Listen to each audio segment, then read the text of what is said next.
Quand vous grandissez dans la vie, ce à quoi vous ressemblez compte pour les gens. Ça devient important pour vous parce que c'est important pour les autres. Pourquoi? Pourquoi votre apparence a de l'importance? Parce que s'il ne vous aime pas, alors qui le fera? S'il ne vous accepte pas, alors qui le fera? Et la peur que nous avons, c'est la peur de finir seul. Que nous ne soyons pas assez, nous commençons à nous changer nous-mêmes. Tant de personnes m'ont rabaissé en me disant « Nick, tu as l'air trop bizarre, personne ne veut être ton ami, tu ne peux pas faire ceci, tu ne peux pas faire cela. » Et je ne pouvais rien changer de ma situation, ou juste me coiffer un jour et tout irait bien. Ce n'est pas comme ça que ça marche. Je ne pouvais pas changer ma situation. Je ne pouvais pas me réveiller un jour et dire « Hey, donnez-moi des bras et des jambes. J'ai besoin de bras et de jambes. » C'était si dur parce que les gens me rabaissaient. Et j'ai commencé à croire que je n'étais pas assez. J'ai commencé à croire que j'étais un raté. Et que je ne serais jamais quelqu'un que les gens aimeraient ou que les gens accepteraient. Et c'était tellement dur. Je ressassais en boucle que je ne pouvais pas faire de foot comme les autres, que je ne pouvais pas faire de vélo et de skate et toutes ces choses. J'ai commencé à déprimer. Je me suis demandé quel type de chemin de vie je devais vivre. Est-ce que j'étais juste là pour vivre puis mourir? N'y avait-il pas un but pour moi? N'y avait-il pas un but dans ma vie? J'avais des questions et aucune réponse. Et j'ai demandé à ma mère et mon père pourquoi est-ce que ça m'arrivait. J'ai demandé au médecin pourquoi est-ce que ça m'arrivait. Ils ne savaient pas. Il y a des choses dans la vie qui sont hors de votre contrôle, que vous ne pouvez pas changer et avec lesquelles vous devez vivre. Le choix qui s'offre à nous est soit d'abandonner, soit de continuer à avancer. J'aimerais que vous vous demandiez ce en quoi vous allez croire. Allez-vous croire en vous? Allez-vous croire au jugement des autres sur vous? Allez-vous croire les gens quand ils disent que vous êtes un raté? Des gens qui ne vous aiment pas, qui ne se soucient pas de vous. Je vais vous dire, la vie est intéressante, la vie est un voyage. Vous voyez ça? Ce téléphone ici? Disons que je veux arriver au téléphone, ok? Et je commence à partir d'ici. Maintenant, pour arriver au téléphone, ce n'est pas comme si j'allais commencer à méditer en fredonnant pour flotter dans les airs, n'est-ce pas? Ça ne marche pas comme ça.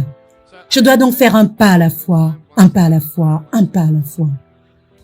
Vous ne pouvez faire qu'un pas à la fois. Je me fiche de la taille de votre pas, c'est seulement un pas à la fois. Vous ne pouvez pas faire deux pas en un, vous comprenez?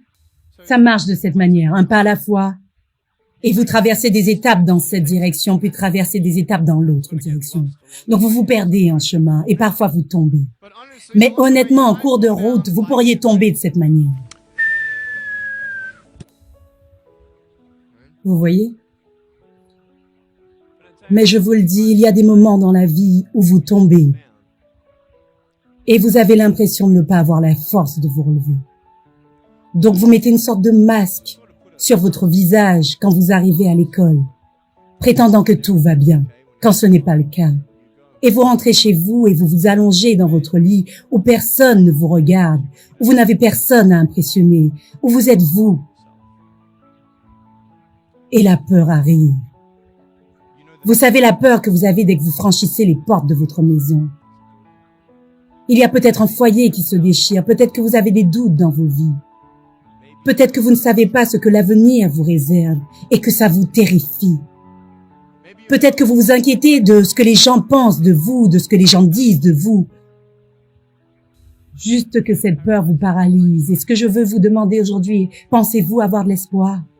Parce que je vous le dis, je suis à terre, visage au sol, et je n'ai pas de bras, pas de jambes.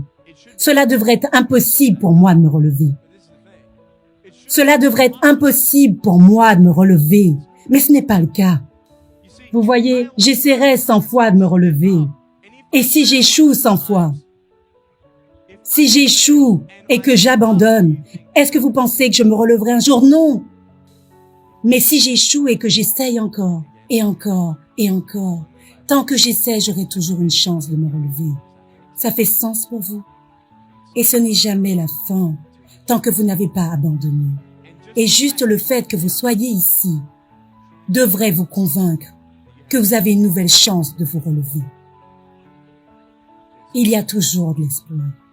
Je ne suis pas ici aujourd'hui pour vous dire que je comprends votre douleur. Je ne suis pas ici pour vous dire que je sais ce que c'est d'être maltraité. Je ne sais pas ce que ça fait d'être traité de gros et d'avoir un trouble alimentaire. Je ne sais pas ce que ça fait d'avoir un foyer brisé. Je ne sais pas ce que ça fait.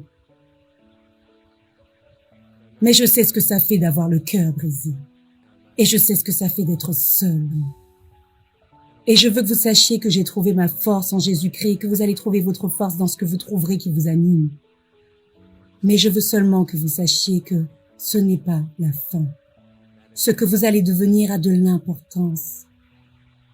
Alors allez vous sortir de là plus fort.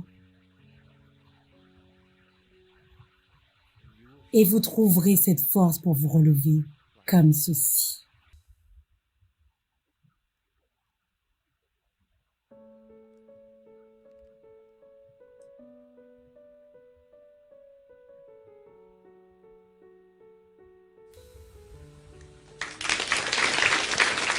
Vous avez le choix d'abandonner ou de continuer à avancer. Abandonnez ou vous relevez. Quand vous échouez, essayez encore et encore et encore.